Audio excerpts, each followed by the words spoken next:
There we go. Now that we are recording, we'll formally call this meeting to order of the Newberg Historic Preservation Commission. And I guess we'll have a roll call of who is present, who is absent. So right. Faye, you want to go ahead? Yep. Rick, Present. Charles,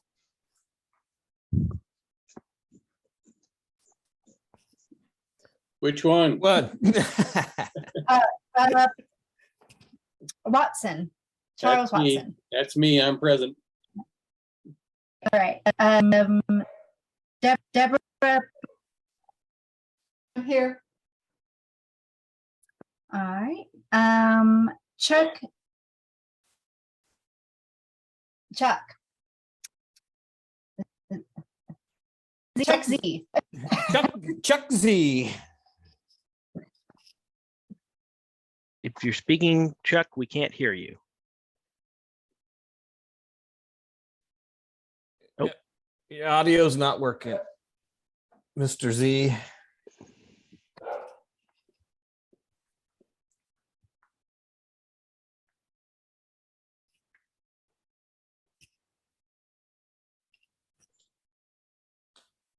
But we can move on to Faye. We can move on to Liam. He's here. All right, we'll go to Liam. All He right. waved his hand. He acknowledged he's here. Oh, hello. Sorry about that. Slight technical difficulties over here, just minor stuff, but hello. well, you're here. That's what's important. And Joy. I do not see a Joy. Joy is not with us this evening. Mr. Z, getting your audio figured out? Nope, still can't hear you.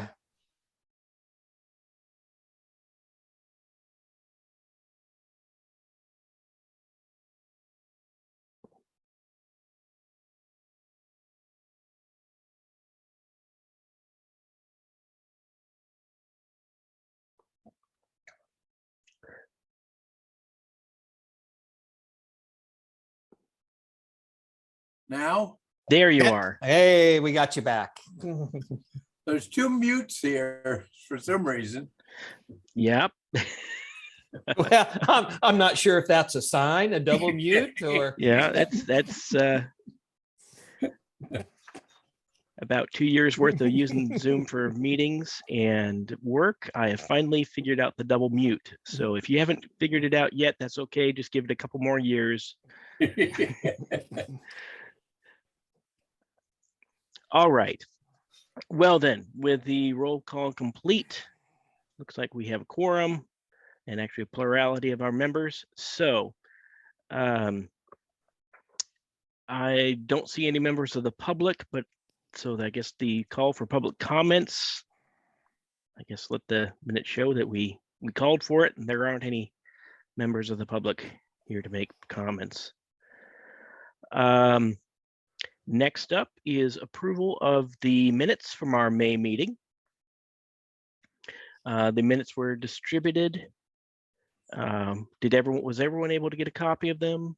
Look them over. Move we accept the minutes of the previous meeting. I second that. All right, let's see, actually, there is one minor correction I would like to submit to the minutes of the May 17th meeting. Just out of my own arrogance, very first thing it says is the vice chair, Rick Fieldhouse, called the meeting to order at 7 p.m. Whereas I am the chair. So duly noted. Duly noted. We will make that correction before we have you come in and sign. that is the only. So are there any other additions, deletions, corrections to the minutes as distributed? Yeah, sorry about that. We kind of rushed ahead right there. That's all right. It's all part of the process. So there is the motion by Mr. Zukafus, seconded by Mr. Decken with a modification by Chair Fieldhouse on calling the meeting to order. So minutes as amended. So yes. Well, hearing no other additions, deletions, or corrections? Everyone in favor of accepting the minutes as amended, please make the, let's see, do we call for a voice vote or do we do a hand vote? Does it, Voice vote. all right, everyone, all those in favor of accepting the minutes as amended, say aye. Aye. Aye. Aye. All those opposed? Okay, hearing none, the minutes stand approved as amended. There, I banged my non-existent gavel. Okay, that was simple. Well, what other business do we have? We can move right into the main order of business, which is our certified local government grant application. Doug, I imagine this is the ball in your court. What do you have for us today? Thank you, Mr. Chair. So we did go out for the RFP for consultant services to do our survey work and so forth with businesses and property owners within the downtown under the construct of getting feedback on the possibility of a local designation as an historic district or a national register designation. So we went out, we put it in the Daily Journal of Commerce. It was up on the city's website as well. And unfortunately, we received no responses. So the city manager and I have talked, and so we're looking at how do we reapproach this process, knowing that we have a deadline with our particular grant. So I reached out to Rachel Thomas at George Fox under one auspice of, well, maybe we can get some students to do this work for us. Unfortunately, Rachel is no longer with the university. Mhm. And so her email came back that email address had been disabled. And so I reached out to someone else at the university and they confirmed she's no longer there. So that particular conduit has gone away. So I've got to figure out how we're going to get some consultant services to do this work and still get the work product done by the end of July of 2023. So I'm going to kind of pivot a little bit. So I have a meeting with the State Parks Department on Thursday. So we are at that point in time, every 4 years, we go through an evaluation of our certified local government program. So this happened just shortly after, a couple of years after I arrived in Newberg.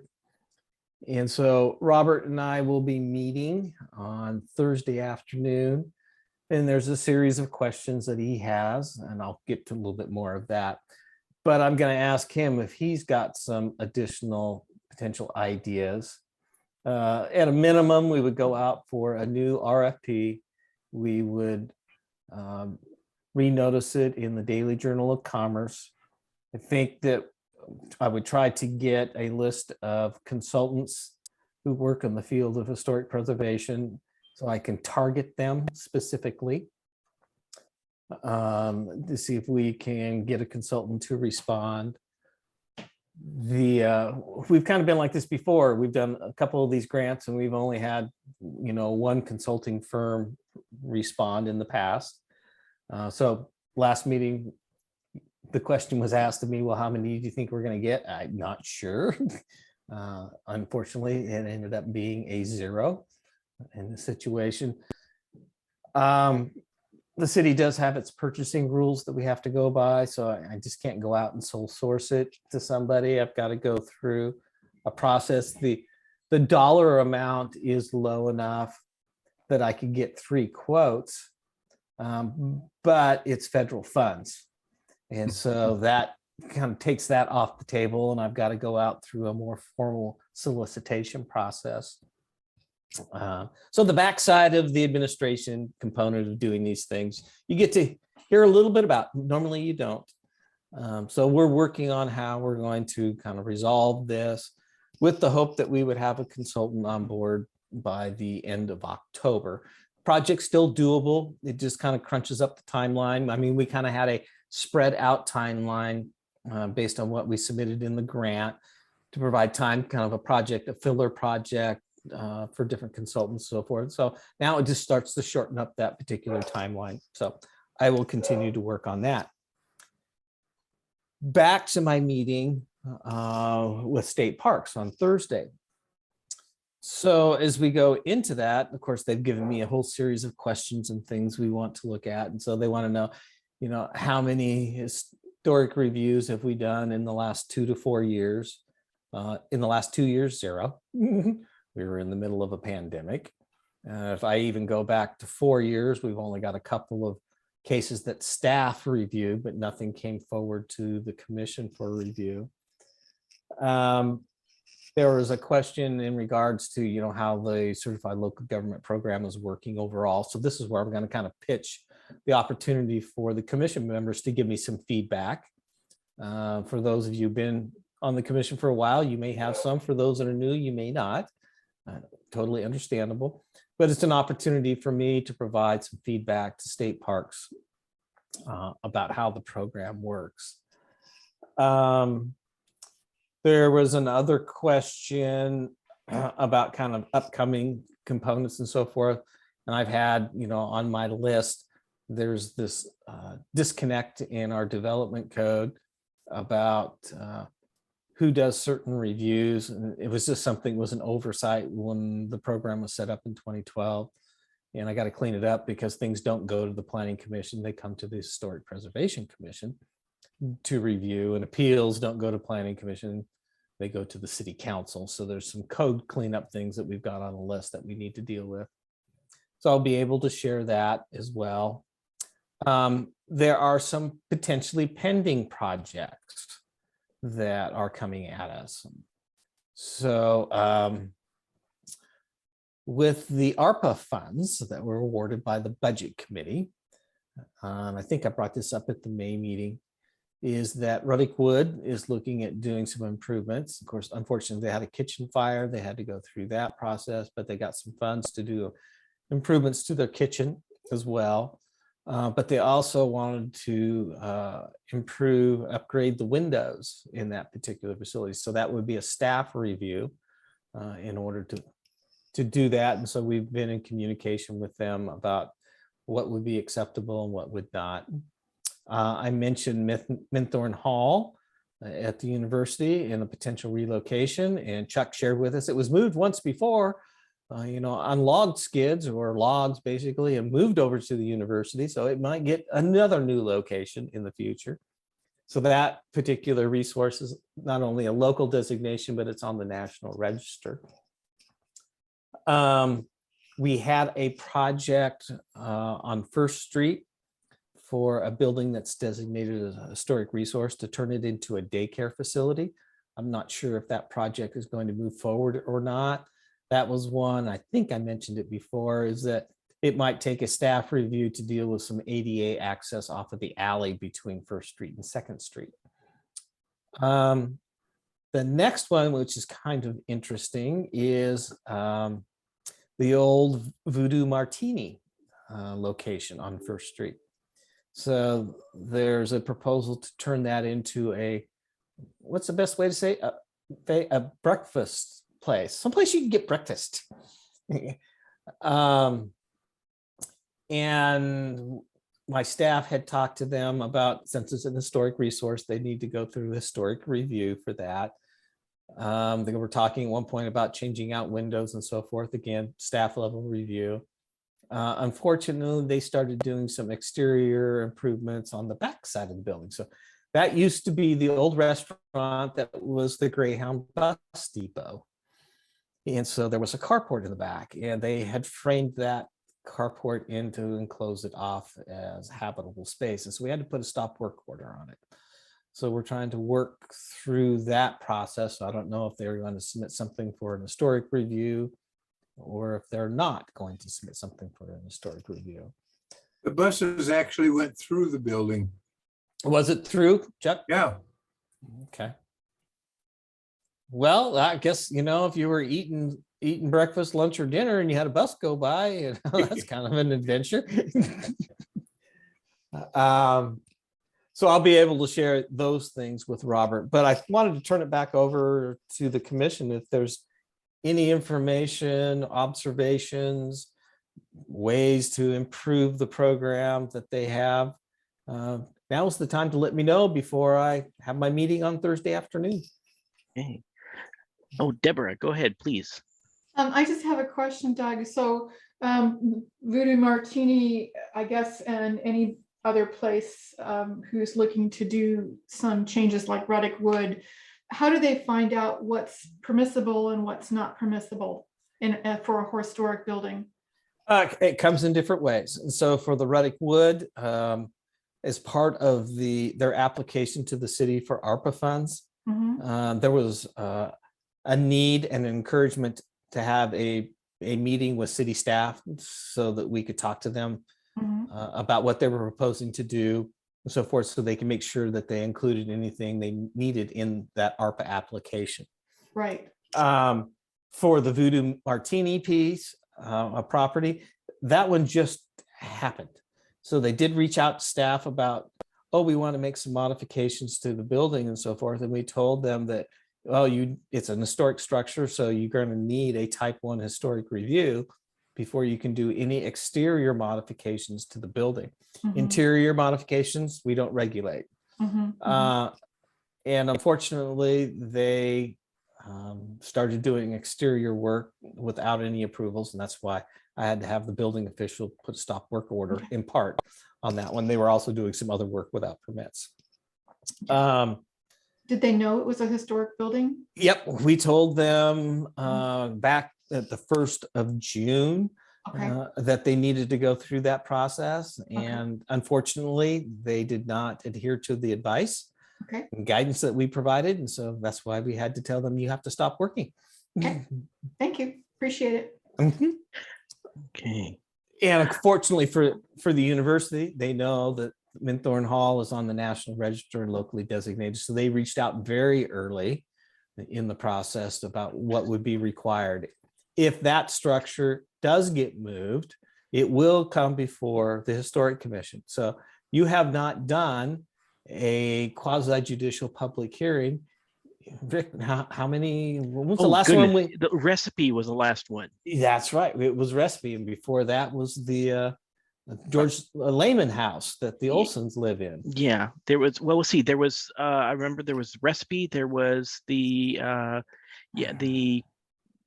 was it the property by the area by the hospital, which was the the Brucher we had to deal with the parking lot.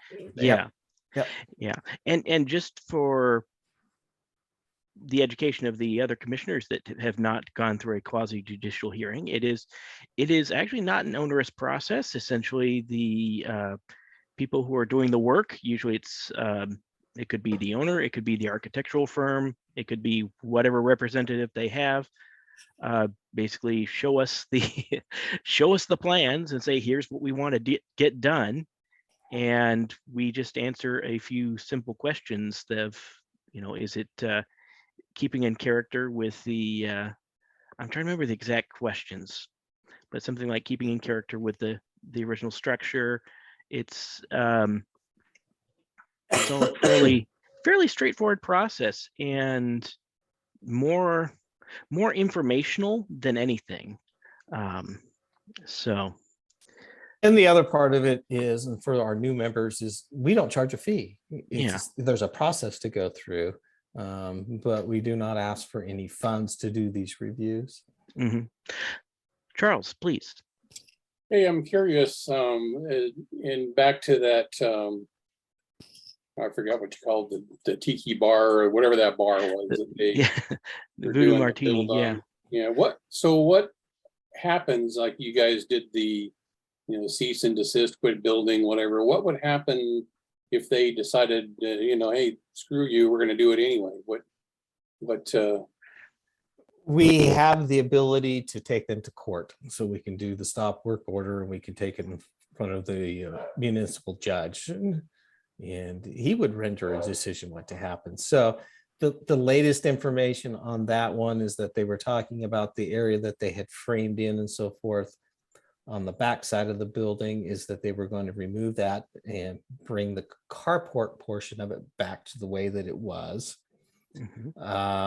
They may or may not change out windows on the First Street side, still to be determined.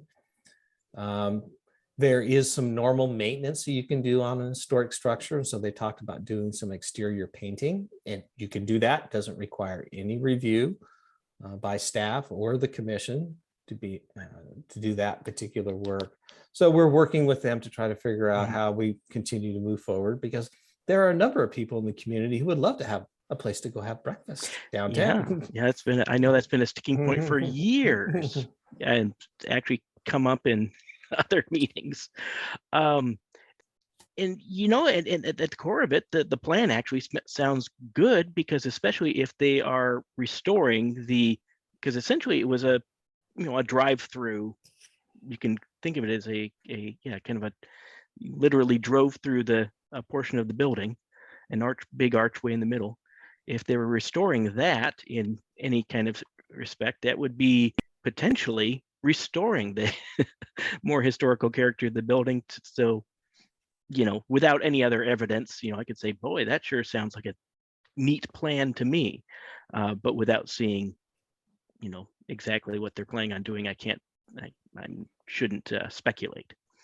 But Liam had a question, but he's muted. I'm sorry, Liam, go ahead. He's muted. Yeah, not a problem. I know this is like way down the line, but my question is, does this property that we're talking about, would this fall under the historic district that we're like, I guess, trying to form here? Potentially, yes. Yeah. Yeah. And how would that affect them and us, I guess, specifically related to this, if they're already kind of.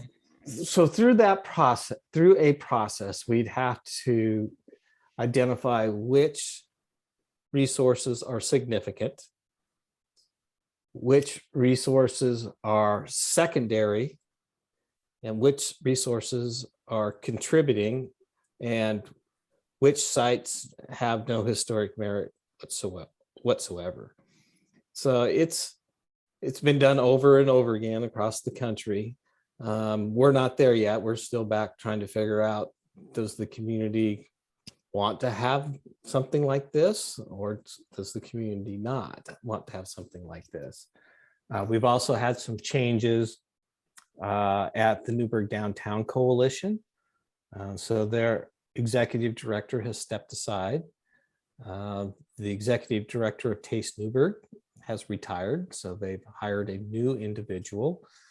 So as we put in our application, was wanted to coordinate with those two organizations. Newberg Downtown Coalition is basically our Main Street program. In Taste Newberg, tying into the tourism side, if you had an historic district. And so there's some relationship building that will need to occur with those two organizations as part of that evaluation process as well. Mm-hmm. So the world changed since we met in May. Yeah, sure sounds like it. I do have a question that goes back to the first thing that you reported to us, with not getting any responses to our request for proposal. What, just for my own education, what would be the worst case scenario?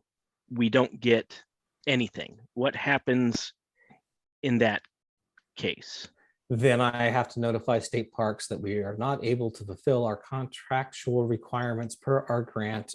And since we spent no money, we don't have to give any money back. It just means that we would never apply for a reimbursement. Okay, so basically it just means the project falls through. We're not out anything, but we are, except the fact that we weren't able to use, I suppose we are out some staff time and some resources on our end, but not really. We haven't spent any grant money, so no harm, no foul. Try it, better luck next time. Correct. And so as I put in the grant application, so our meeting like tonight, based as volunteers, there's a rate that we can apply to that. And so I put that mhm. in the grant. And so, you know, I keep track of all those numbers. Got a spreadsheet. Faye knows I Sure, got sure. spreadsheets for everything. Okay. Okay. Well, I'm sorry to drag us backwards. I just was curious about that one thing. Oh, I Um, was gonna ask the same thing, so thank you for asking. okay. Well, it looks like we've got a lot of things that are in the works that we're waiting with bated breath upon. The looking for a contractor willing to do some work for us, but then also this sounds like some possibilities of some maybe some hearings in the future, depending on what work these properties owners are wanting to do. So we can't really put too much of a time frame on that, because I imagine it all depends on private individuals. Correct. So Mr. Chair, would kind of circle back. Is there anything you would like me to share with Robert on Thursday about the CLG program and how it works or doesn't work for the city of Newberg? Well, my own opinion, I suppose Chuck and I are the ones who've been on this commission the longest, is I think it is a good program for the city. We've been able to get some things done. We've lost a bit of traction the past couple of years for obvious reasons. And we're trying to get back on our feet and gain that momentum we had before. I really appreciate our new commissioners coming in and bringing new ideas and new energy. And looking forward to moving forward with you. I also would like to know what you think about what we're doing here. You know, if we're just spinning our wheels and not accomplishing anything for the people of Newberg, then that's actually a valid opinion if you truly believe it.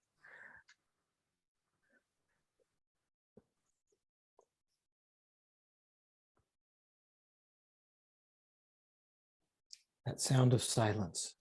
Well, you know, a topic has come up repeatedly about being able to use CLG funds for signage. So that would be one that's on my list of saying, hey, you know, is there any way to change the program rules? Because it keeps coming up, at least in Newberg. Yeah, at least for us. And it's signage, if there was more maybe subcategories of signage.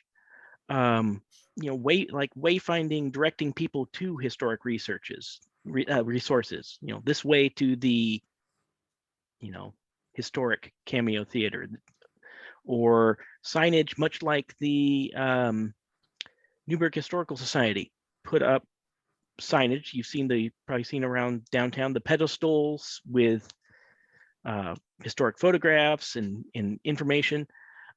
Those technically are signage. And we weren't able to put too much of, I think we were able to help a little bit indirectly, but not with the actual funding of the signage. But those kind of projects, it's kind of surprising. You know, we're not talking about billboards or neon arrows.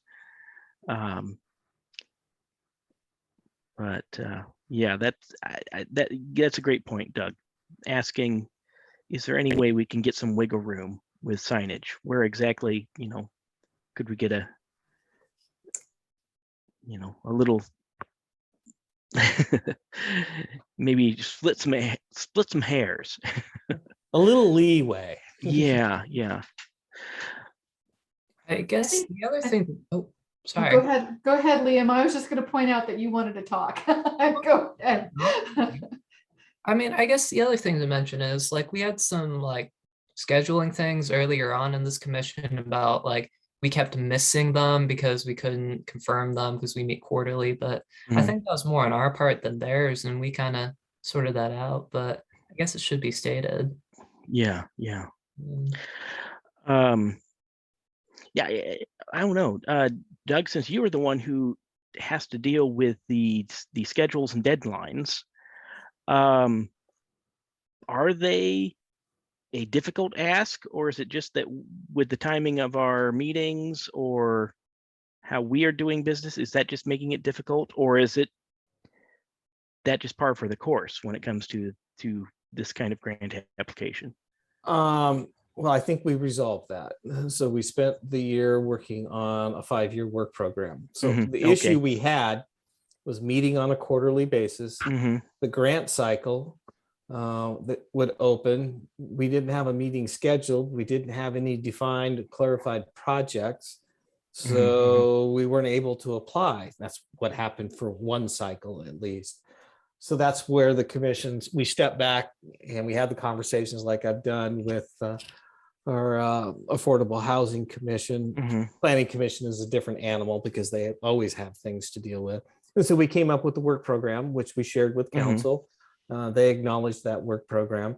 So now we know what we want to do. So when the grant cycles do come up, then I can quickly respond, knowing this is what your priorities are. I will still keep you informed of what's taking place. But it doesn't necessarily mean we have to call a special meeting in order to figure out what it is we want to do. All right. Well, let's see. So aside from the things we've already covered, I'm asking the commission, is there anything else we want Doug to take into his meeting with the state? Are there any improvements to the CLG program or things that or even praises? I imagine if something's working really well, we can say, keep doing that, don't change it. Well, an example would be, we got the grant for the Cameo Theater. So we got that listed on the National Register. Big plus, thumbs up. A lot of coordination with state parks on that one, but it was a success. We did the inventory work that was kind of initiated by Mr. Z, doing the horse rings and the stamps and the mail posts. And so we got that. We had the grant where we did the additional inventory work in the downtown area. The university got a grant through a completely separate program. And of course, they rolled that out in the spring before school was out about additional inventory work that they've done in the downtown, and we supported that. So the city and the commission supported that particular activity. Of course, it all happened during a pandemic, and so it didn't all work like we originally thought it was going to, but it was a success. And so when they had their big unveiling, I'll call it, at Canyon Commons, and showed what the students had done and so forth, it's great. So there are successes based upon the CLG program.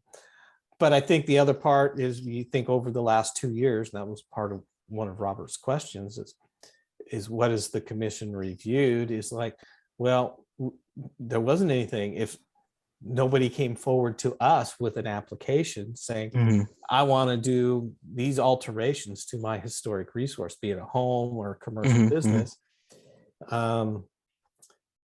And that's just the way the economy happened to work at that time. People may have done improvements to the interior of their homes, but we don't regulate any of that. So if they were remodeling bathrooms or kitchens or whatever, inside the building envelope, as long as the building envelope wasn't touched and modified, we don't look at it.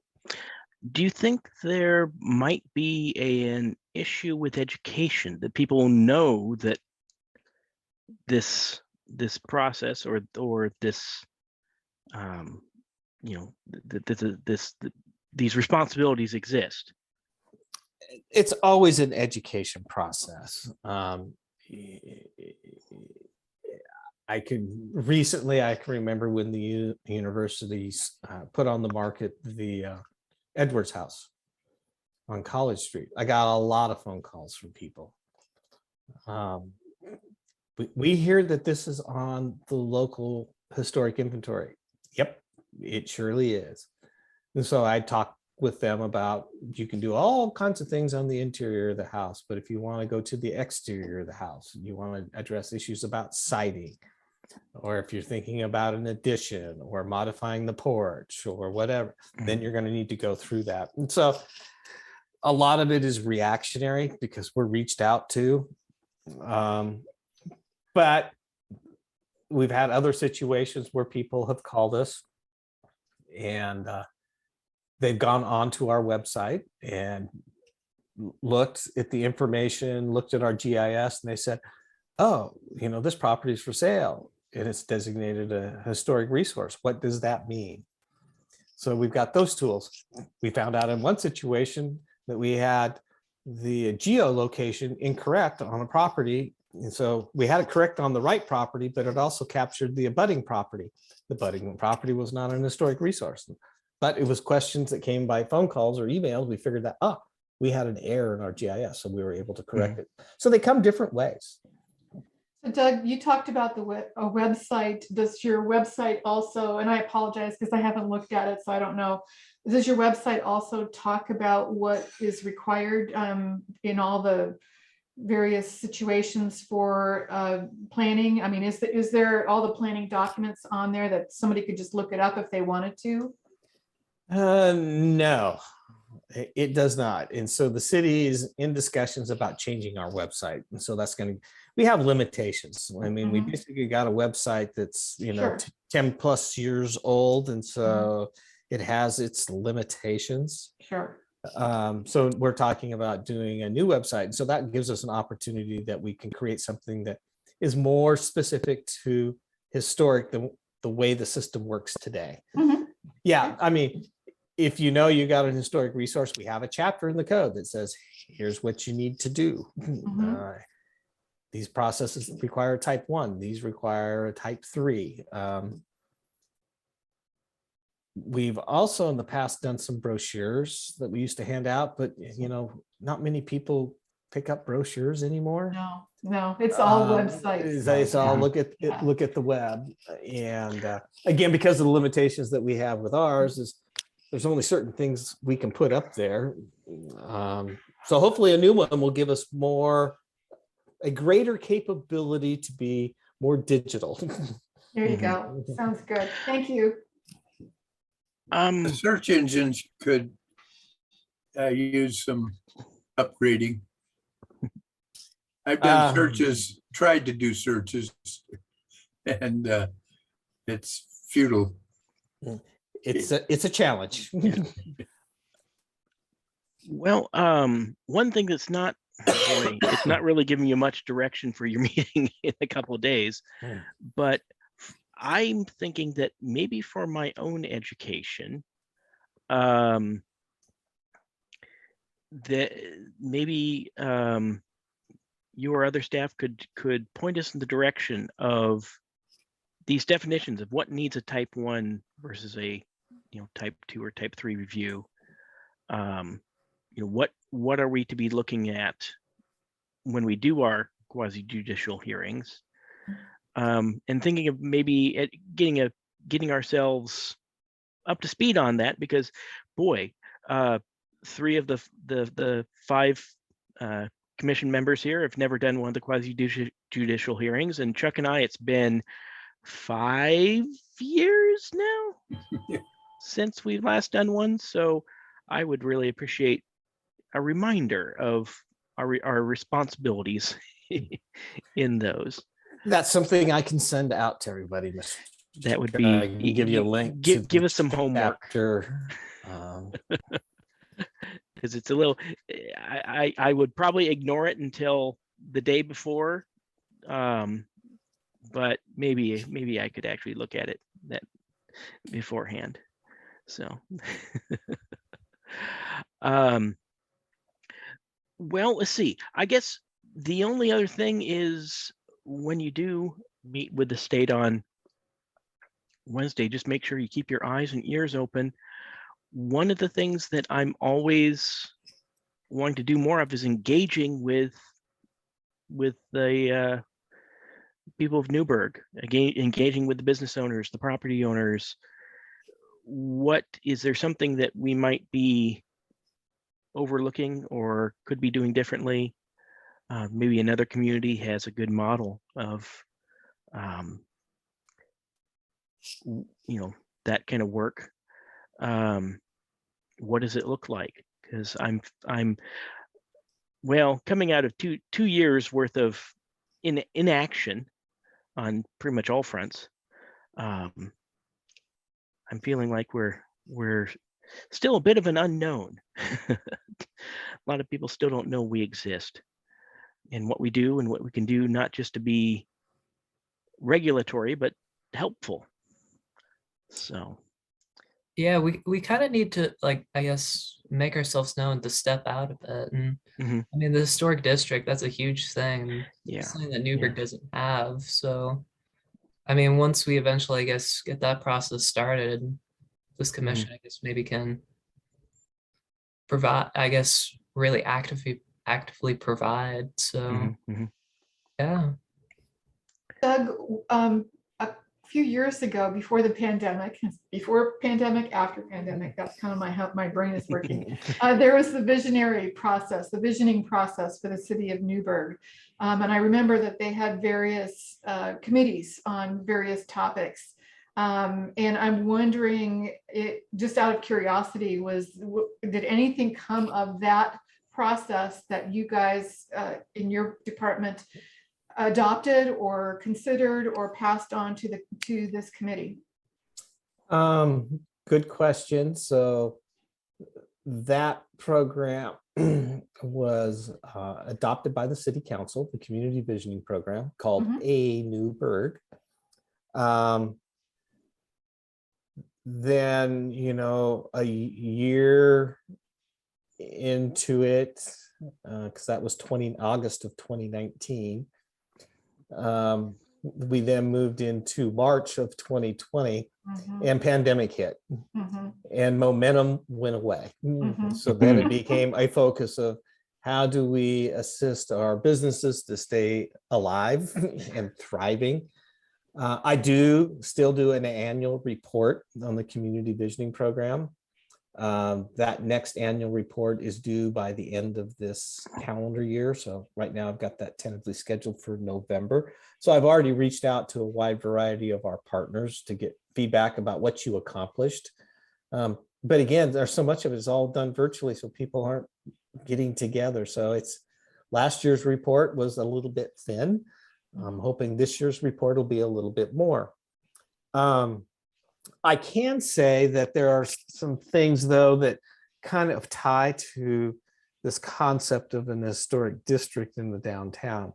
And it may not necessarily be, restoration or rehabilitation of existing designated historic resources, or if we had a district, the significant, the secondary, the contributing and the non-contributing. But the council adopted an urban renewal program. And so that urban renewal program provides the opportunity over the course of the next 30 years to do infrastructure improvements in the downtown area, in part. So it includes the downtown and the riverfront, and as well as connections with Blaine Street and River Street. So you could have situations in the future where we have one of these 1.5 to 2-story buildings. We've talked about this before. Most communities have a 4 or 5-story historic structure. Newberg doesn't. Our tallest building's 2 stories downtown. But if somebody wanted to activate that second floor and so forth, but the water lines are insufficient and you need the fire suppression, the fire flow. Urban renewal program is a way to help potentially that type of restoration project.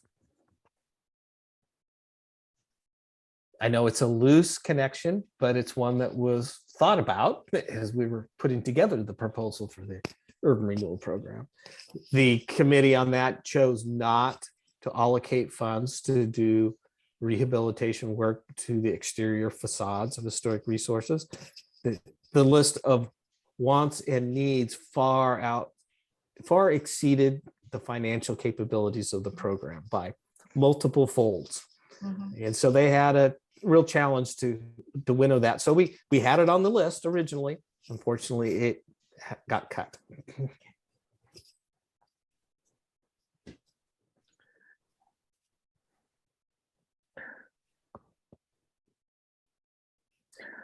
So that is what I had, Mr. Chair. Yeah.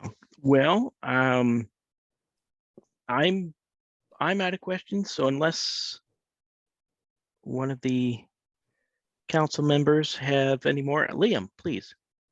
Yeah, sorry, I feel like I'm very like tunnel visioned on the historic district and what have you, but I guess in this worst case scenario that uh, Miss Chair Fieldhouse mentioned, like if we don't get anyone to do this project, where does that leave the historic district? Would we have to delay it? Would it possibly even be like, I guess, scratched altogether? I guess what's the worst case scenario here when it comes to that? What happens if this project falls through for like our 5-year plan? Well, there are a couple yeah. of options. One would be the next round of CLG funding. We reapply and retool the proposal. A second option, because the CLG is approximately every 2 years. Other option is not in this fiscal year because it wasn't in the budget, but the commission could say, hey, can you get some general fund money to try to do this inventory work? So that's another option. A third option is that we can't find a consultant to do what we need. And so the concept of an historic district languishes. And for how long? Unknown. Does it have to be a consultant? I mean, for instance, can the Downtown Coalition do something in this regard to respond? So again, because it's tied to federal funds from the National Park Service, we need to go out. So they could submit a proposal on an RFP. Their particular issue right now is they have an interim executive director. They don't have staffing.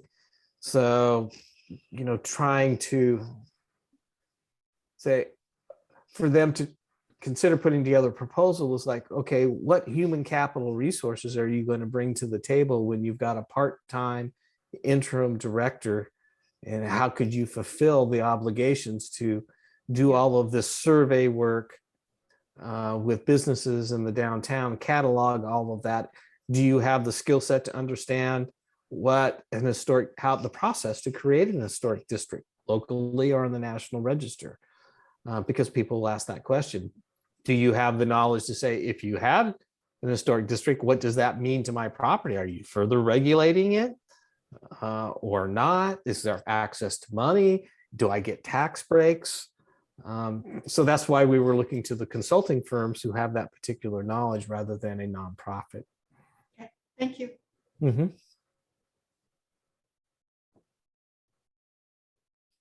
Not that it's off the table. It's just a question: is it scalable to be able to do? I guess the the long answer to your question, Liam, is it's not the end of the road. It just means we're going to have to maybe get out and push a little bit before the car starts moving again. So this has been a topic has been talked about for my time for 7 years plus. Mhm. And so over that 7 years, we finally got a work program. We applied for a grant. We did a bunch of other inventory work that can feed in to a potential historic district in the future. So there's a lot of good groundwork that's been done. We're just now at that community engagement and outreach and feedback step. I've been watching the Artemis program, which is to send a capsule to the moon. And they're talking about the gestation period from the time that it was conceived to they're rolling out the rocket as we speak. And it's been a matter of like 25 years. So, and it said that one of the problems was that from administration to administration, they have to educate the people again and get the steam up. So programs like this are subject to delay, I guess you could say. But they do eventually evolve. And I think that may not happen in my lifetime, but it will in your limbs.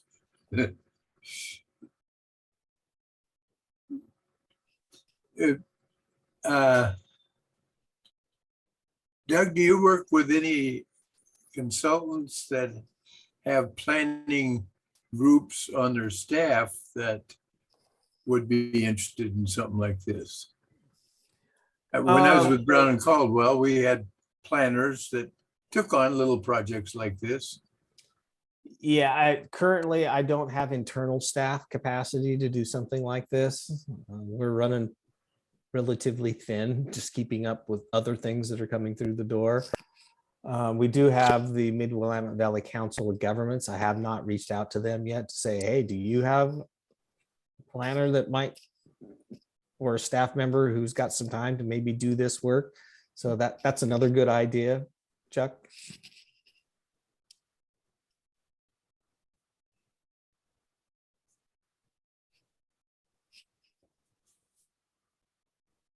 Well, are there any other questions or comments or concerns we need to address before we adjourn for another couple months?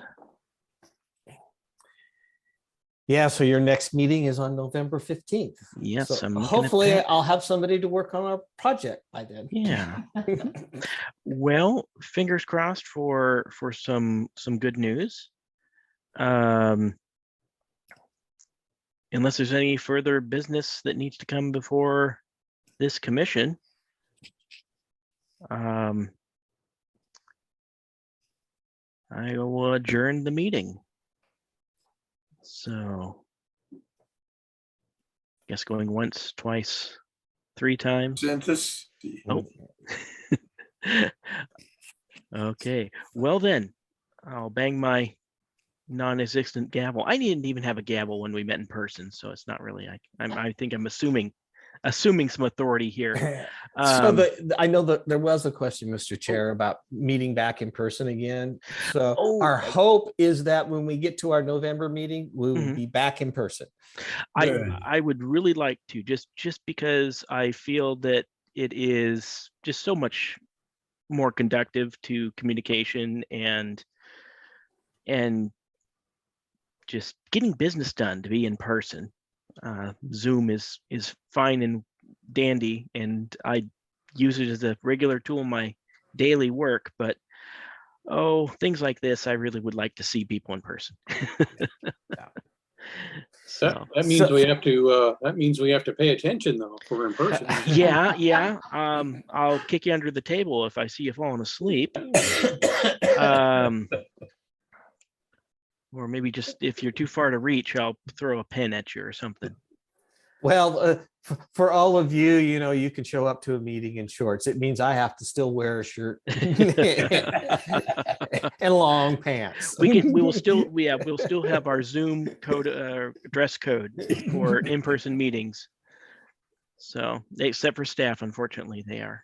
Yeah. So to do that, we have to do basically a hybrid meeting process. So with the state law changes that we have to provide electronic capability to attend meetings. That does not mean Zoom, just electronic capability. So I think I brought this up at the last meeting. And, the simplest is, I've got a conference call account and we post it and people could call and listen. That's the simplest. We've been trying to look at it, and Faye and I are working on another commission that we're going to go with a hybrid meetings, and then planning commission, we're hoping October for them to go back to hybrid in-person meeting. So we're moving down that pathway to get everybody back together again. Well, we're happy to let the other committees or commissions pioneer the way for us. So maybe by November 15th, we'll have it all worked out. So, well, until then,